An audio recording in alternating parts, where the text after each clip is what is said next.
I'd first like to start off by recognizing Dom for all that he has accomplished in his legendary coaching career, one that started roughly 40 years ago and continues to this day. Dom has been recognized as the AP NFL Coach of the Year and was twice named NFL's Assistant Coach of the Year.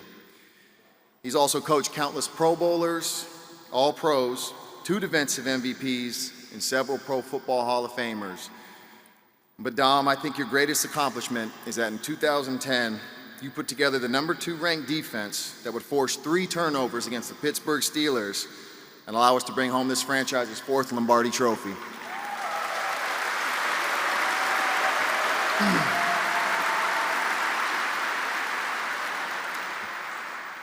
Dom, I'm truly grateful for the time we shared together. You cared equally as much for my family and life off the field as you did my performance on game day. You maintained the same energy and enthusiasm every day, never getting too high or too low, and you made coming to work fun. But most importantly, you always found a way to bring the biggest personalities together to compete for one common goal, and that was greatness. Thank you, Dom.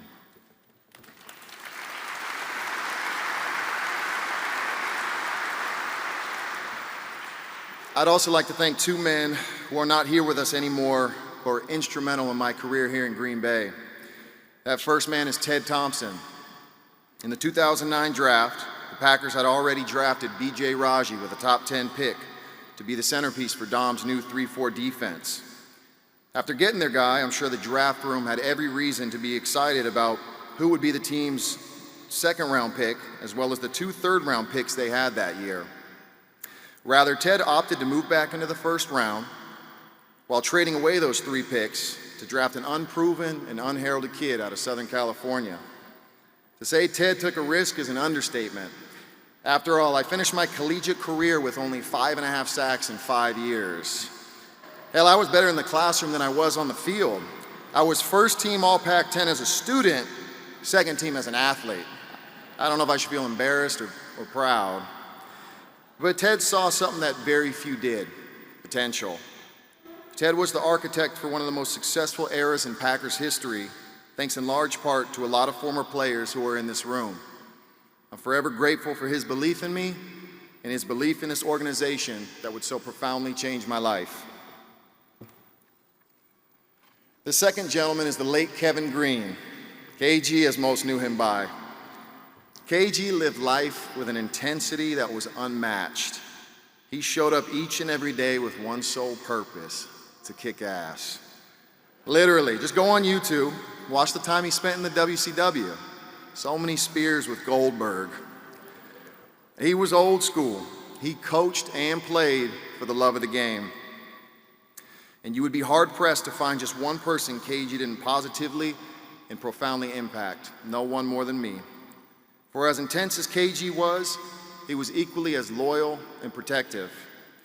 He often referred to us outside linebackers as his kids, which is appropriate because as more time passes, the more my appreciation grows for everything he stood for and how he pushed me to be great. I have so many fond memories of my time spent with KG and have even more amazing stories. KG's memories live on like tall tales, but one of them is for certain: I would not have had the success I had without KG as my coach.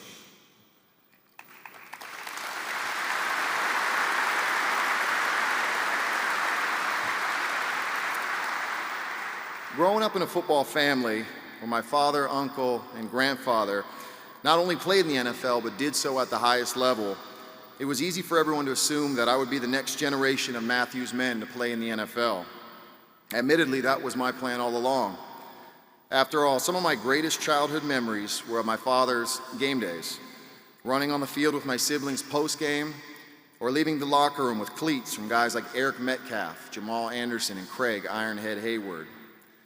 But the journey to be up here today proved to be more difficult than my childhood dreams cared to imagine. Fast forward to my junior year in high school.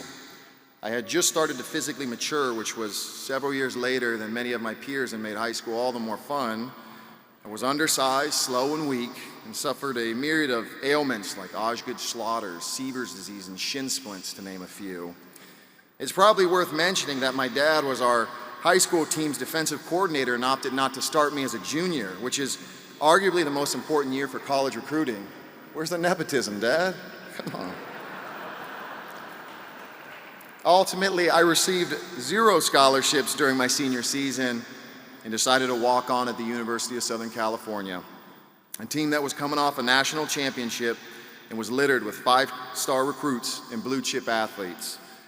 After several weeks of training camp, where I served as a running back in tackling drills and a pulling lineman so our defensive ends could work on their spill blocks, I remember coming home, sitting at my parents' kitchen table, and telling them I didn't want to play football anymore.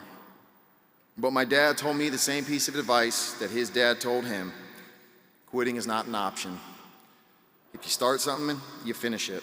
It's a motto our family lives by. My second year, I continued to progress and earned a spot on the kickoff team, thanks in large part to our team's special teams coordinator, Todd McNair. Todd played with my uncle on the Houston Oilers, and while he was listed as a running back, he grinded out a solid career as a special teams maven. He liked my hustle and gave me an opportunity. That's all I needed. I never lost my spot on kickoff from that point on. My third and fourth year were very much the same. I had not only worked my way up to being on all special teams, but I began to excel at them. I'll never forget when I was able to call my parents and tell them I had earned a scholarship.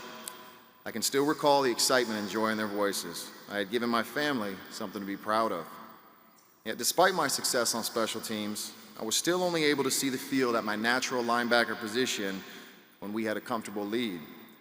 I was stuck behind future NFL draft picks Brian Cushing, Ray Maualuga, and Kaluka Maiava, still some of my best friends to this day. My fifth and final year, while still maintaining my role on special teams, I started the season second on the depth chart, something I was all too familiar with. Our head coach at the time, Pete Carroll, had been working on finding a way to get me on the field more. He began to implement a bear defense with 2 stand-up outside linebackers. Unfortunately for me, we had a 5-star freshman named Everson Griffin who was firmly planted at the other starter. I started the year as a situational pass rusher and found immediate success in my limited role. Unfortunately for our national championship hopes, we lost an early game, our only loss of the year, and there were obvious changes that needed to be made. Shortly thereafter, my dad and I discussed how I needed to march up to Pete Carroll's office and tell him that I should be starting. Fortunately, I never had to have that conversation. Before the first practice of the week, right after warm-ups, Pete nonchalantly said to me, "You're in with the ones, don't let me down." That's all I needed to hear. Just give me the opportunity. Much like when I earned my spot on special teams, I didn't lose my starting spot the rest of the year. Fast forward to the 2009 draft. The New England Patriots were on the clock with the 26th overall pick, and they needed to get younger at pass rusher.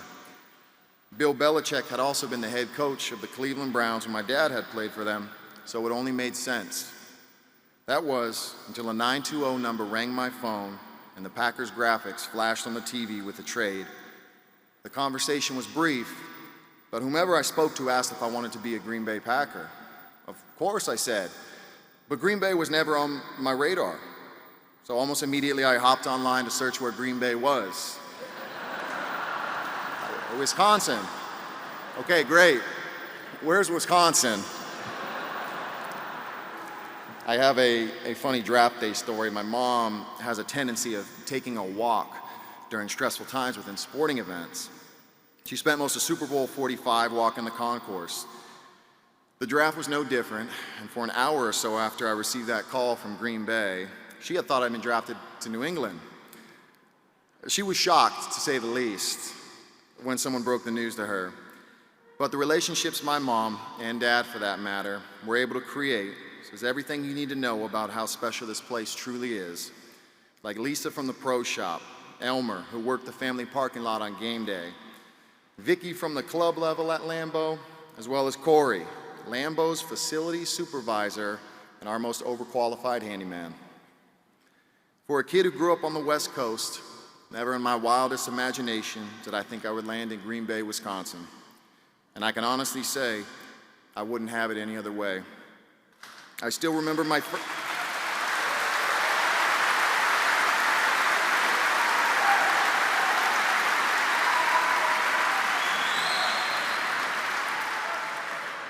I still remember my first flight into Green Bay.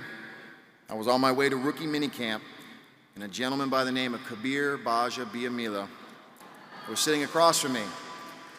We chatted, and after another quick internet search, I learned he was the Packers' all-time sack leader. And as a rookie pass rusher coming in, I could only hope that one day I would achieve the same level of success.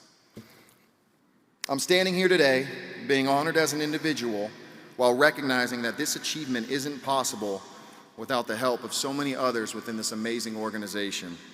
And no one was more important than my teammates. I'd like to recognize some of those teammates who were able to take time out of their busy schedules to be here today. Mason Crosby, David Bakhtiari, Randall Cobb, Josh Sitton, TJ Lang, Corey Lindsley, Brad Jones, Frank Zombo, Jake Ryan, Jordy Nelson, Jeff Janis, Mike Neal, Kyler Fackrell, Nick Perry, Andy Malumba, Mike Daniels, Vince Beagle, Amon Green, Mark Tauscher, Mike Montgomery, and Cullen Jenkins.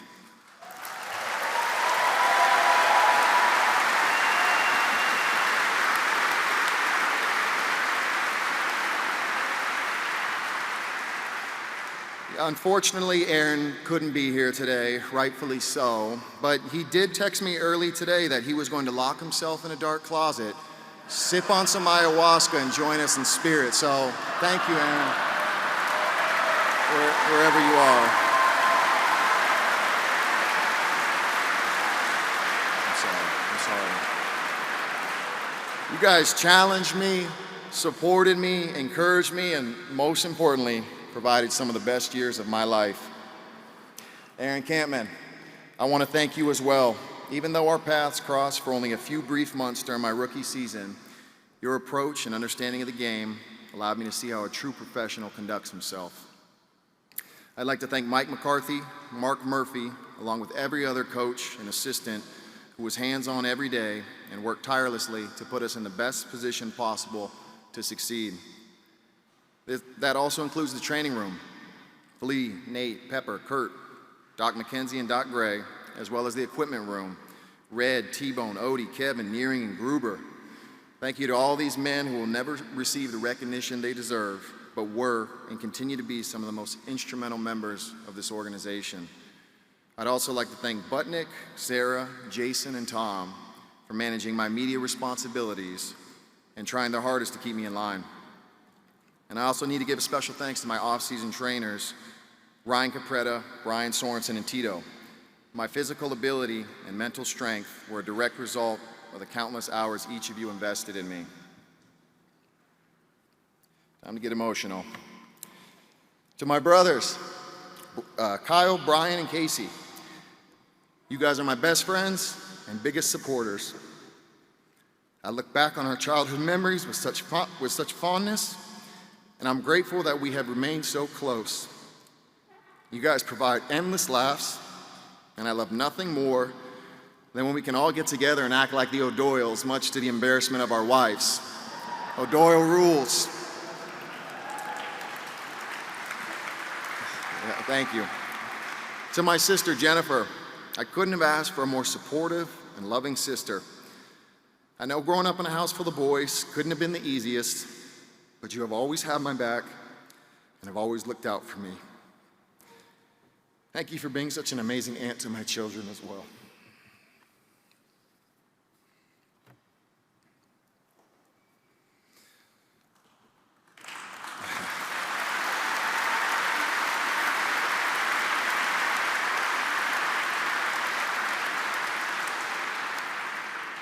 Mom, you are the rock of our family. You have always believed in me and have given me the courage to believe in myself. You were and continue to be my biggest fan. I can't look up. I'll always cherish the handwritten notes you would slip into my bag before every season and how you would fly cross country with Dad to Milwaukee and make the 2-hour drive up to Green Bay for every home game. Some of my best memories I have are the weekends we got to spend together early in my career. And I'm sorry that I sent you to Bed Bath & Beyond with a stack full of 20% off coupons. You can't really be upset with the example you set. Your support means everything to me, and I hope I made you proud. I will be forever grateful to call you Mom.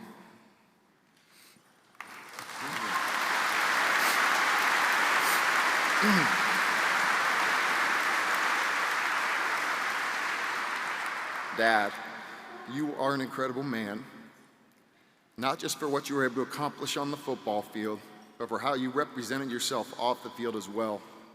I wanted to be just like you growing up. Your humility and work ethic made you the perfect role model. Never overbearing, you allowed me to develop a love and passion for the game naturally. And when I finally realized that maybe, just maybe, you knew a thing or two, you were always quick to offer wisdom and personal insight. You never asked for anything from me, other than when we would talk the night before a game. You wanted to know if I was going to get after it tomorrow.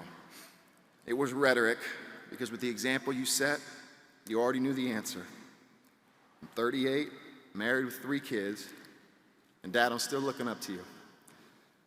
Because when I'm your age, God willing, I'll be skimming the pool for leaves with a net in one hand and a glass of Chardonnay in the other.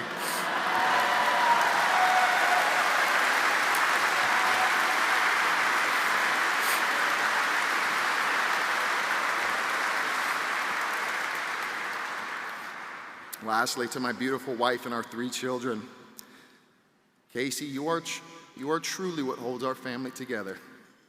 You have sacrificed so much, your time, your career, your ambitions.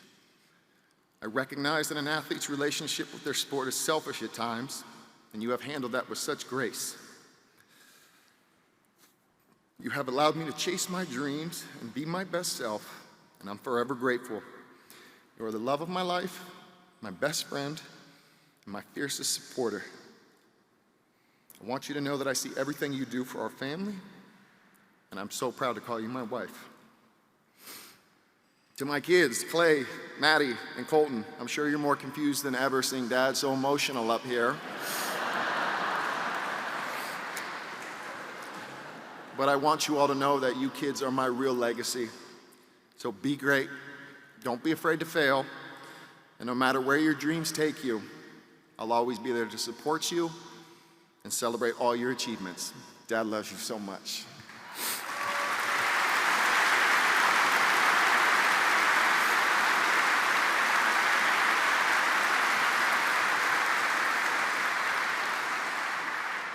To wrap this up, I'd like to thank the Green Bay Packers Hall of Fame for this incredible honor. You guys do a tremendous job of preserving the history of this great organization. And to have my name mentioned alongside some of this organization's greatest players, coaches, and minds is truly special. This has been a tremendous evening. I want to thank everyone for coming out. I hope to be back soon. Get home safe, and God bless. Thank you.